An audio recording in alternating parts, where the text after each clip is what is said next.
What is the latest on Project Marvel, the proposed Spurs downtown arena? Let's talk with Spurs Sports and Entertainment's own Andrew Solano.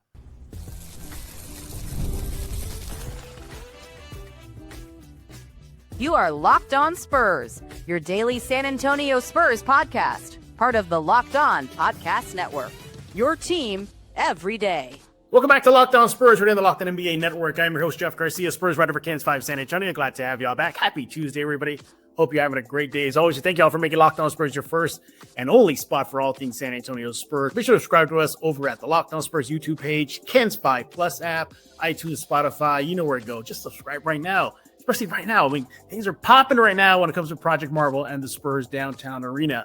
But before we get into all that and so much more, and I will introduce our special guest, today's episode is brought to you by FanDuel. Football season is around the corner. Visit FanDuel app today to start planning your future bets right now. That's FanDuel. Go check it out ASAP. So what are we talking about today? You can see it on your screen. If you're watching on YouTube, we're going to catch you up with the latest on Project Marvel. A lot of things have happened since we last talked about the endeavor, the dream to bring an entertainment district to downtown San Antonio, which includes a proposed new Spurs downtown arena, moving them from the east side of San Antonio right back downtown to San Antonio, and just hopefully see that just take off and revitalize downtown. But with last weekend, like I mentioned, there were a couple of shakeups. It was late Sunday evening. A new resolution was put on the Thursday agenda where they will talk about the Spurs term sheet that was submitted by the current mayor, Gina Ortiz. In essence, in a nutshell, a delay, basically to look at the term sheet, look at the data, and get community feedback. That's the gist of it. Then yesterday, another resolution was added to the agenda number 5, resolution number 5, I should say, which basically says, hey, we'll let the city manager, Eric Walsh, pretty much move forward with the current term sheet, which has been revised a bit. We'll show it in a few seconds. And just go ahead and push forward and getting the Spurs Arena term sheet, all that good stuff, rocking and rolling, ready to go. But Spurs fans are still a little confused. They're like, well, how much are they going to fund? What is all this about? Why is the mayor saying about, we don't need to rush? But then the other side of the table, they're saying, no, we need to rush. Why this August 21 deadline? We're going to sort all that out right now. We have a very special guest. His name is Andrew Solano. He is repping the Spurs Sports and Entertainment side of things. He is the community outreach guy. And by the way, he's rocking an awesome hat. I'm serious. You got to check out this hat. I loved it when he came on backstage. Just going to bring him on. Let's go and welcome Mr. Andrew Solano. Look at that retro cap, Andrew. Why you do that to me, man? Now you want me to have it now. Yeah, man.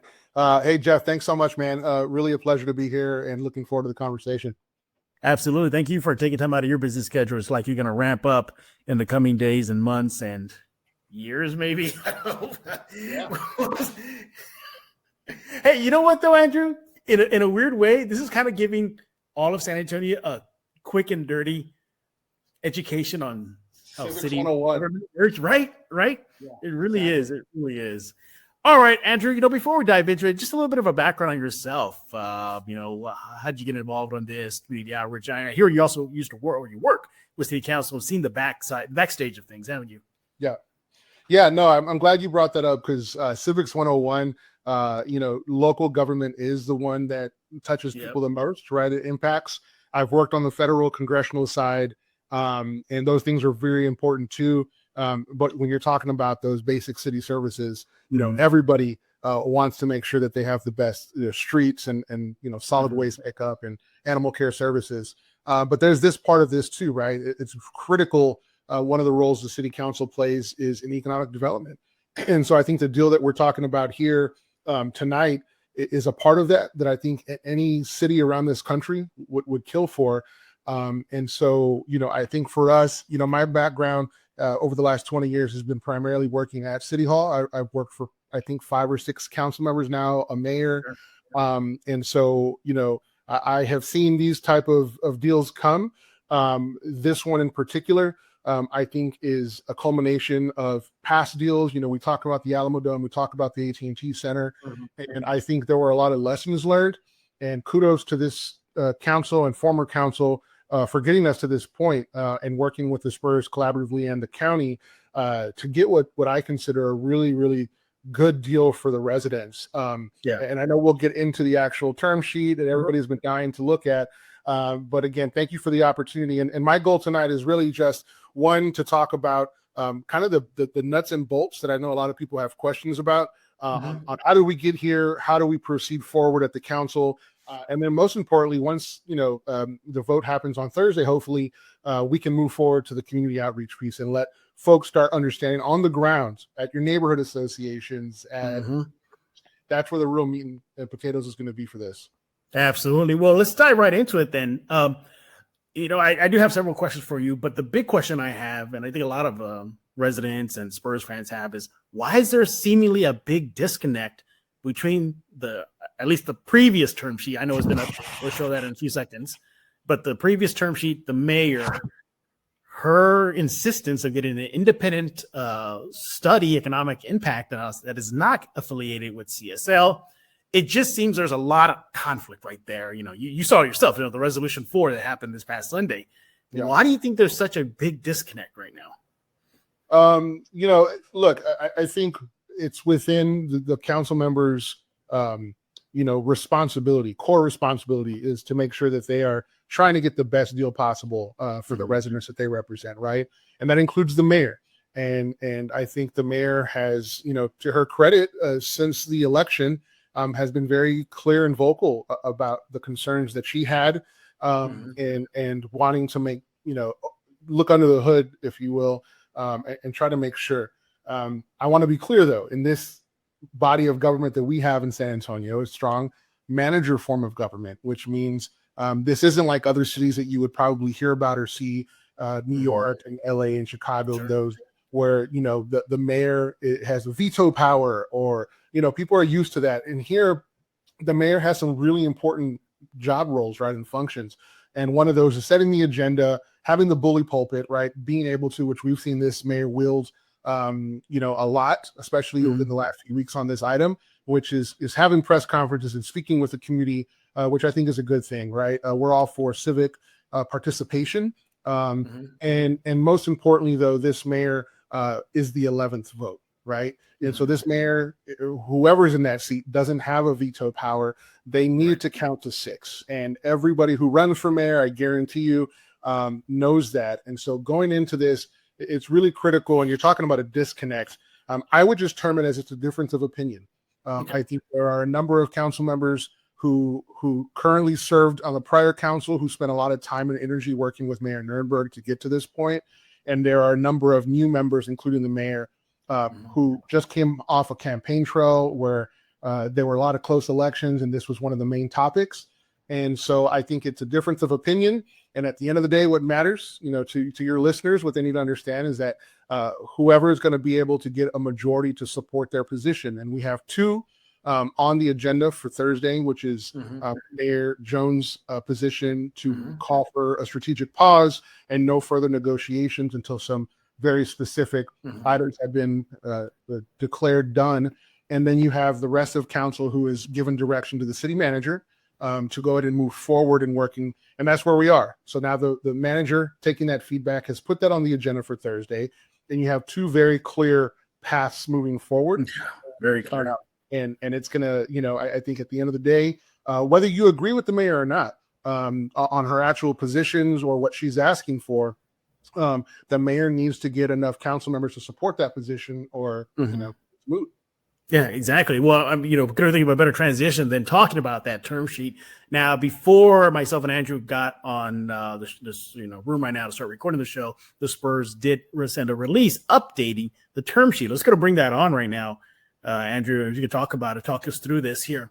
So this is the latest term sheet commitment summary. So it seems to be kind of still the same as far as point number 1, 500 million Spurs direct contribution towards the arena. That seems to be holding steady. But what I take away is the overall commitment. It's been up to 2.1 billion. As you see on your screen, it says arena contribution, overruns, private development guarantees, and community benefits. And you looked at the point below that, no cost to San Antonio homeowners or renters. There you go. It seems like this is more than fair for the city, the county, the residents, and the Spurs. I'm going to leave this up here, Andrew, so you can walk us through this. Go ahead and walk us through this right now. Yeah, no, I think you bring up great points, and I think your point about 2.1 billion, right? I think had you talked to any of the candidates running for office a year ago, right, August of 2024, as this shatter started happening with the current council and mayor, I think had you told many of those candidates at the time that we're going to be in a position, here a year later where the Spurs in a partnership, and I think that's really, really critically important for the listeners to understand, that I know there are going to be some who will disagree regardless of any of the numbers that are on screen right now or any of these points. And I think their position is probably that, the Spurs as an organization, as a business, should pay for the entire amount. Right. Problem with that, in my view, having worked in city, local politics for almost 20 years, is that you really want to make sure that you're doing this as a partnership, right? Every elected official at whatever level of government, when they're doing these economic development deals, you want to make sure that you are in a partnership, because that's where you can leverage. That's where you can get these bullet points that are on screen. You can't do that if someone's going there alone. And so I think I want to make sure that I emphasize that to your listeners, in that, going it alone, I don't think is an option for anybody. And I think the reason why, first and foremost, is because you spread out some of that risk that's inherent with these projects. But now you've done it in a way where one of the things that it's on there is the 38%, right? So the city's contribution, which has long been one of the focal points from the mayor and others about how much, we can see it now. The city's contribution is going to be 489 up to 489 million, or 38% of that deal. That's for most people easily understand, it's about a third. The county will put in their 311 contribution should the voters approve that in November, and then the rest is the Spurs, right? And so that includes the 500 that has always been the case towards the actual arena. I think critical, and I think this will go to a point we talk here in a little bit about the delay and why a delay isn't all it's cracked up to be, is because the longer that this project takes, the more expensive it becomes, right? What you don't want is the uncertainty, and so taking any amount of time unnecessarily just means that you're looking at more cost. But I will point out that should that happen, the Spurs are also guaranteeing the cost of all the overruns, which is inevitable, right? I've never been on council where there's a project that comes in substantially less. That's just a real world expectation that I think is important, that you can't overlook. And then, like you said, a total of 1.4 billion in development. And I want to point that out too. When I talked earlier about learning lessons from the past, and there's a lot of complaints about other deals, and what I think this one does differently that's really important is taking a look at, yes, it would have been, obviously the plan was to try to put stuff around the AT&T Center on the east side and the Alamodome, but this actually puts it in writing and guarantees that. And why is that important? It's because the TERS, the tax increment reinvestment zone, is one of the funding mechanisms for the city to pay back their contribution of 489 million. And that fund only takes in money that is above the baseline of taxable property tax right there. And so I can share with you another fact, is that out of all these TERS, these increment zones that the city has, the hemisphere is currently the worst performing. In other words, there's not a lot of development going in. And so it makes a lot of sense that if you can guarantee, in this case from the Spurs, that they're going to work with private development to build in this zone, you are then guaranteeing a way for the city to recoup those funds, right? And so however you want to look at this, you may disagree with these points, but in reality, we have to understand that these are how the city can be best served in this, whether it's, a best case use study of the land or an additional economic analysis, right? None of these things will necessarily change from that. And so I do think this is the best deal for all parties, because at the end of the day, it's a partnership now between the city, the county, and the Spurs. Yeah, exactly. And I'm going to leave it on just for, if you leave the commitments here just for a few more seconds, everybody is watching right now. I want to point to the to the community benefits agreement there, 75 million Spurs community benefit over the 30-year lease term there. Is that that's going to go above and beyond what the Spurs are already doing as far as impacting the community? Because the franchise does a lot already, a lot above and beyond. That's going to be more than what they're doing already. Yeah, and let's point out, right? I know that the Thunder have been brought up a lot, and listen, I think the comparisons now, the new rivalry, obviously, right, with them winning the championship. And so it's not lost on me going out and talking to the community about this, right? You mentioned the Thunder or Chet. And so this is one more thing, right? The Thunder, for their new arena that's about to be underway and being built, the total amount that the Thunder put into that was $50 million.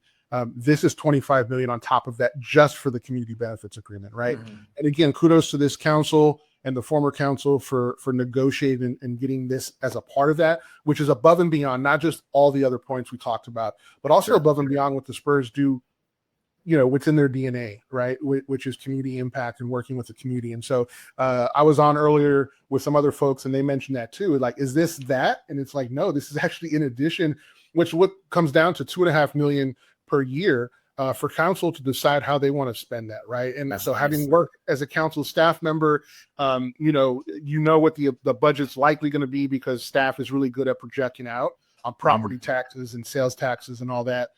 So it's nice knowing that you have a separate pot of money that you can say, hey, listen, when there are projects in my district, or if this council decides, yes, we want to put that into childcare or some other initiative, great. That's a separate pot that we don't have to worry about that we know is going to be there.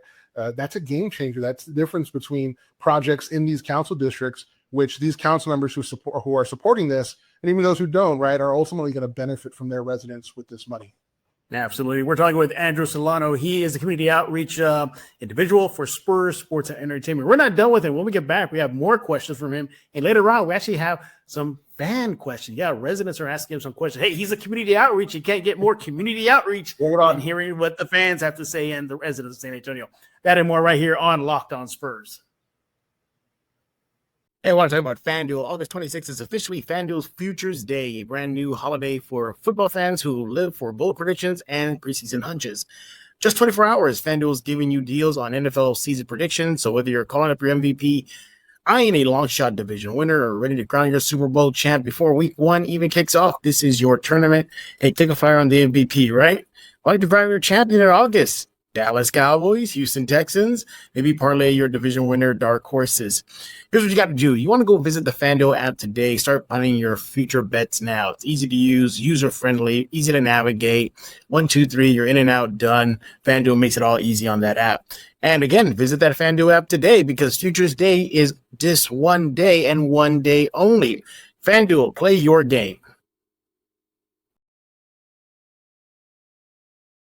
And we're back right here on Locked On Spurs, joined by Mr. Andrew Solano, rocking the old school retro cap. Look at that, man. He got the old retro colors on that cap there. He is the community outreach member for Spurs Sports and Entertainment, and he's here to basically clear the waters, kind of make things as crystal clear as he can regarding Project Marvel, the Spurs term sheet, and what is going to be happening this Thursday, where, it can go in two directions. Either there's a strategic pause or we push forward. Andrew, first of all, I want to bring back the term sheet again here, just we can show that to the fans and those that are watching. Again, this is the updated term sheet commitments from the Spurs organization, and you see it right there. And another thing that jumps out at me too here, Andrew, is third to the last point there, no money diverted from the city's general fund. I bring that up because yesterday the mayor, she had a press conference kind of late afternoon where she kept on asking, how's this going to impact the general fund? Well, there you go. Can you talk about that? Yeah. Thank you for bringing that up because that's a really critical piece of this. And look, number one, people are right to be asking these questions, residents, right? These are very important bottom lines for residents to understand where their taxpayer dollars are going to go. We have to be cognizant and make sure that we're recognizing that and answering those questions because there's a lot going on, right? This can be very confusing. And so to your point about specifically the general fund, listen, whether or not this project happens, right? Whether council votes to move this forward and ultimately the agreement is struck and this arena gets built, will neither hurt or make better the deficit, which I know that is front and center for all the council members who are going through their budget process simultaneously right now. And I just want to be clear, because it's not an either or.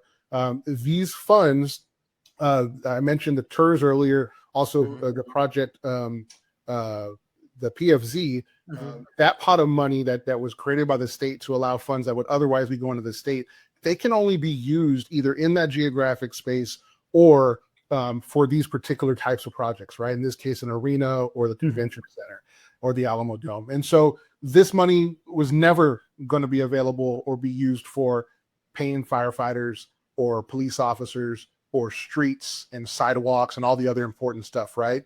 And whether or not this happens, let's say it didn't happen, that doesn't mean that the deficit is lower, right, as an amount in the future. And if it happens, it doesn't mean the deficit's worse. Now, yes, I will agree that the argument about, well, some of these funds could, yes, obviously, I think when you look at it from a totality of all the city's budget, this money wouldn't be there otherwise. But I do think it's important to note that of the total amount the city is going to be doing, that there is no actual property tax from us that we're going to be paying. They're not raising that amount, nor is it sales tax, right? We're not actually paying, unless you're going to rent a car or stay in a hotel, you're not going to be paying for this on the venue tax side with the county. And then again, that funds from the PFZ and as the TERS, having the Spurs guarantee that development ensures that we're going to be able to pay that back. Because at the end of the day, I think the outstanding question about the impact analysis is how much money are we going to get back? I don't think there's a question if this is going to hurt us by any means. I've never heard the mayor or anyone else say that. Right. It's just really how much can we get back from this? And I think it's going to be up to your listeners to look at those term sheets and hear counsel and come out and join us, right? Come out and join the team on Thursday when their supporters who are going to be talking to these council members, let them know whether they support or don't support this deal. Absolutely. Now, again, when Mayor, she had that press conference yesterday, and in her words, she said to her, what due diligence means is community feedback. And she mentioned about, the council member meeting with their constituents, and then an independent economic analysis. Those have kind of been the two big points she's been slamming on. One, Andrew, were you or SS&E maybe a little caught off guard with her staunch position of having a delay and doing due diligence?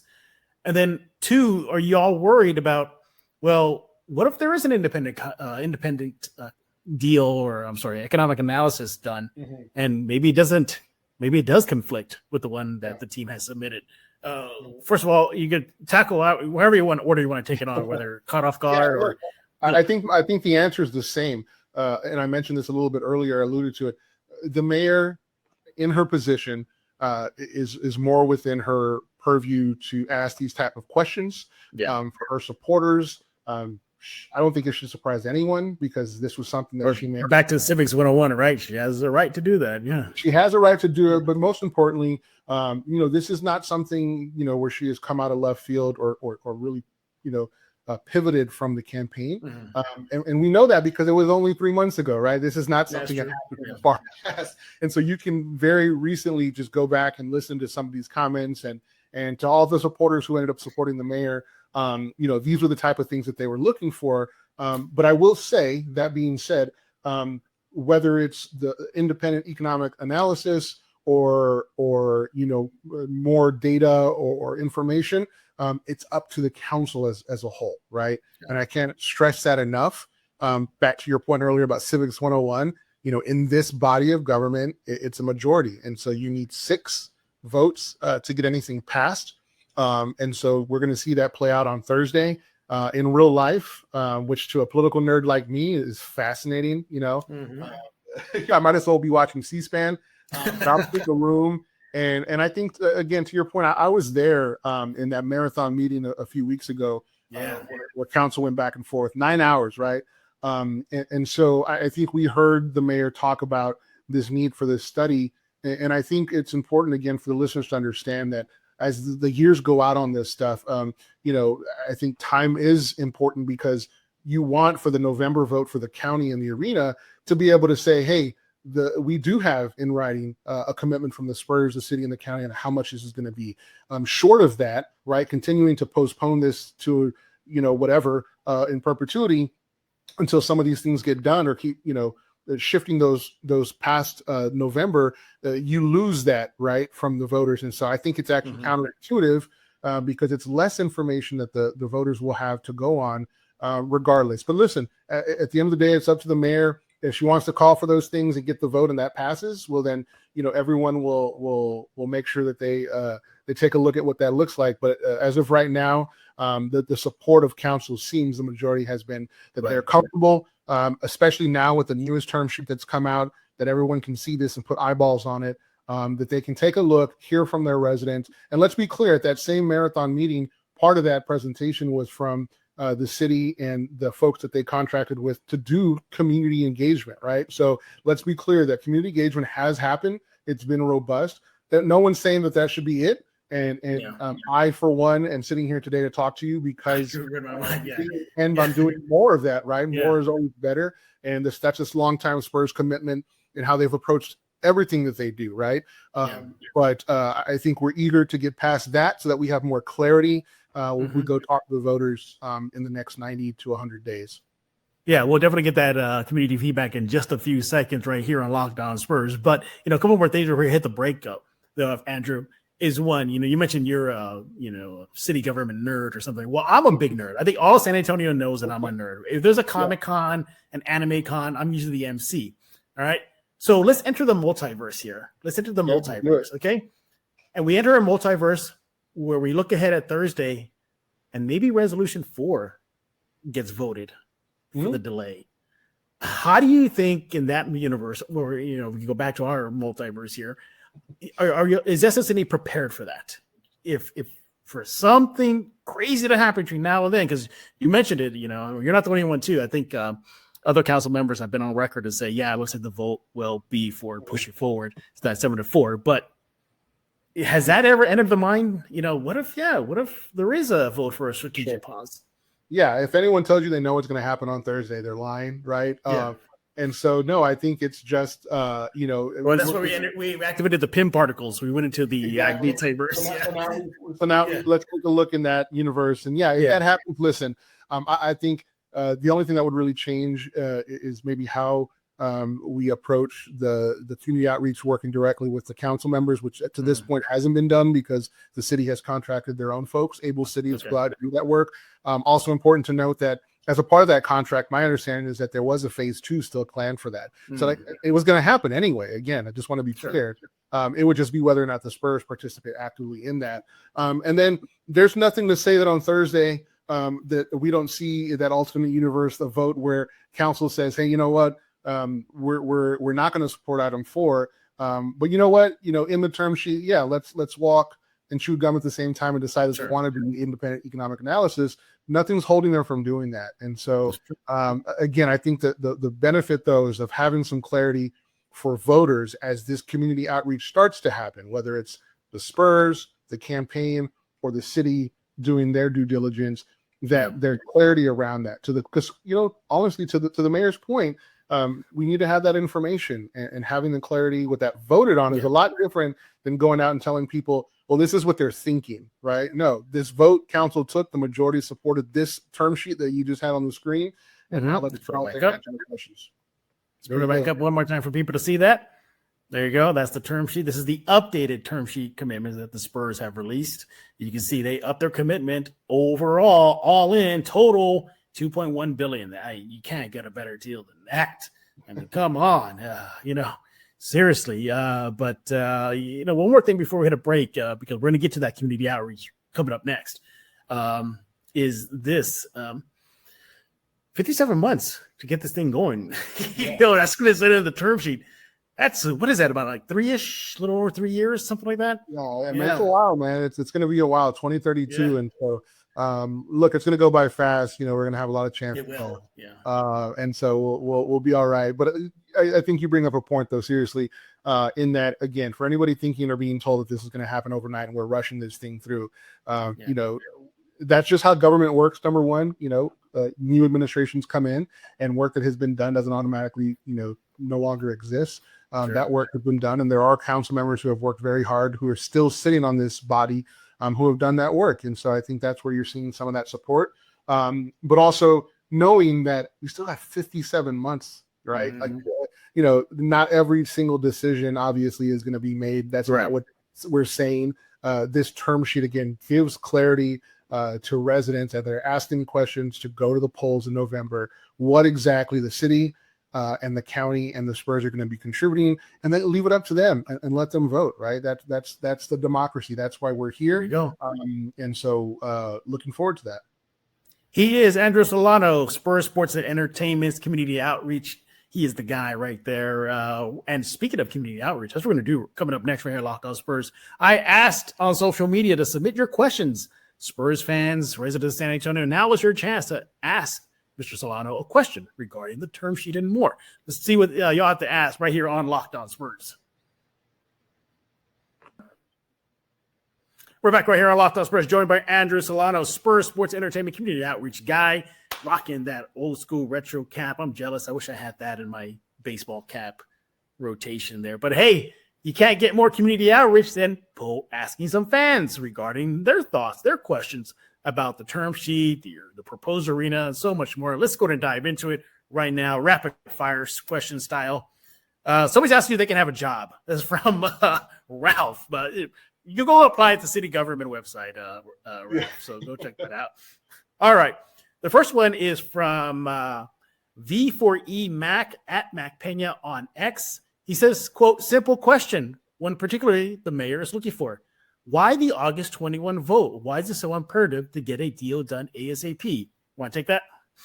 Sure. Yeah. And I think I mentioned a little bit earlier, again, every day that passes, compounds and makes this deal more expensive in terms of, your out years having to, regardless if it's this or any other development the city does, when you're talking this large scale, you're buying materials, right? And those things increase in price here. And so I think that's one obvious. But the other thing is just, if this council as a body is ready to go and they feel like they have the information necessary, even though they may disagree with the mayor, and they decide to move forward, I think it's less a question of why the 21st and more a question of if this council feels they have the information needed and they want to move forward, the more time the clarity for the residents can happen, the better. Yeah, absolutely. Everybody, I just want to take a look at that. That is what the vision of what Project Marvel will look like in total. And I bring that up because it shows the Alamodome getting upgraded. You can see it there. Look at that, got a little cut out on the roof and everything. So it kind of relates to the next community question we have for you. This is from the same guy who wants the job, is at Rafiki 8675309. I see what you did there. I saw that Tommy Two-Tone there. All right. But anyway, his question is, quote, are the Spurs going to help fund Alamodome remodel as well, or be involved in that reclamation project, or leave it to the city/county to design/fund? Andrew? Yeah. So I'll just speak to, the Alamodome renovations, and it is a part of the larger deal, right, in the out years. And so, absolutely, as a part of this deal, it being successful will only help ensure that there are those funds for the Alamodome moving forward for those improvements. So, yeah, I think it's a critical piece of this. And because this is going to be, again, partnership between the Spurs, the city, and the county on the arena, at least, that makes it so that they can have that leverage to ask for certain things that maybe otherwise they wouldn't if they weren't a partner in this. And so, yeah, it's a critical piece of overall Project Marvel.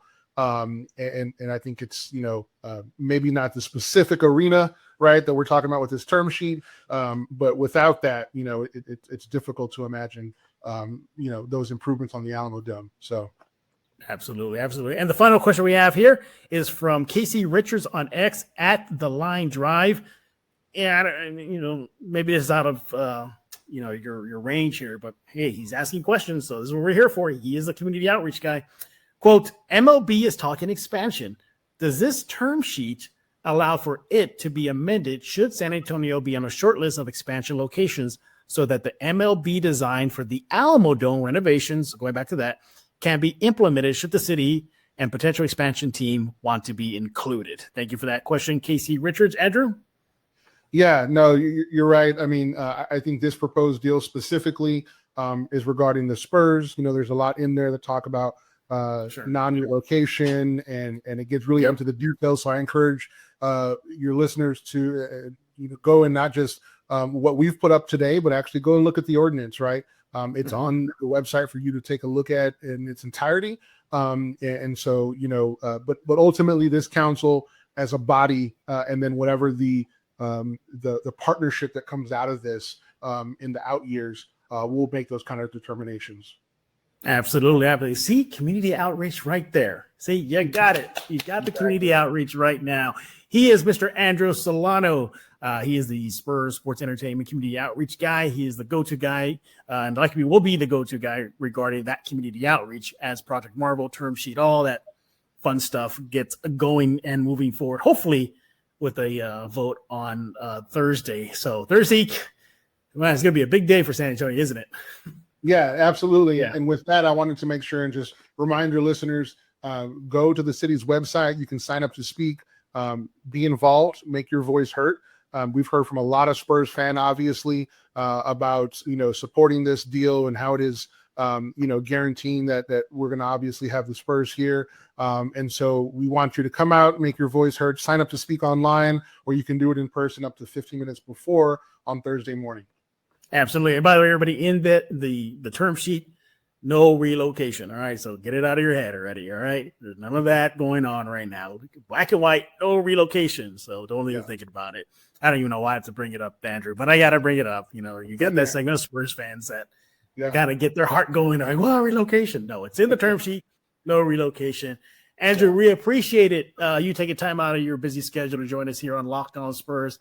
I appreciate it. Anyway, people can connect with you on social media you would like to plug or?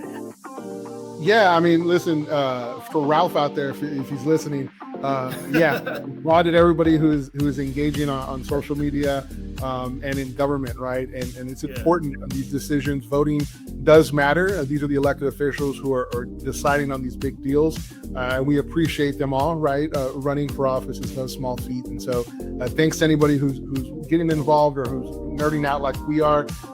But yeah, appreciate the support, and we'll be out there, Spurs fans. Look for us in the neighborhood near you.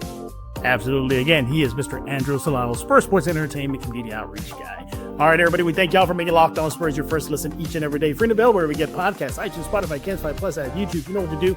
Go subscribe ASAP. If you have any questions for Andrew, let me know. Just go on social media at Jeff G Spurs Zone. Perhaps I can send them to him and he can respond. Do it. We'll get that answered ASAP for you. And again, Thursday, August 21, get involved. Go sign up if you want to give your 2 cents regarding the term sheet moving forward. All right. So for Mr. Andrew Solano, I am Jeff Garcia. We're going to put a lock on this episode of Locked On Spurs.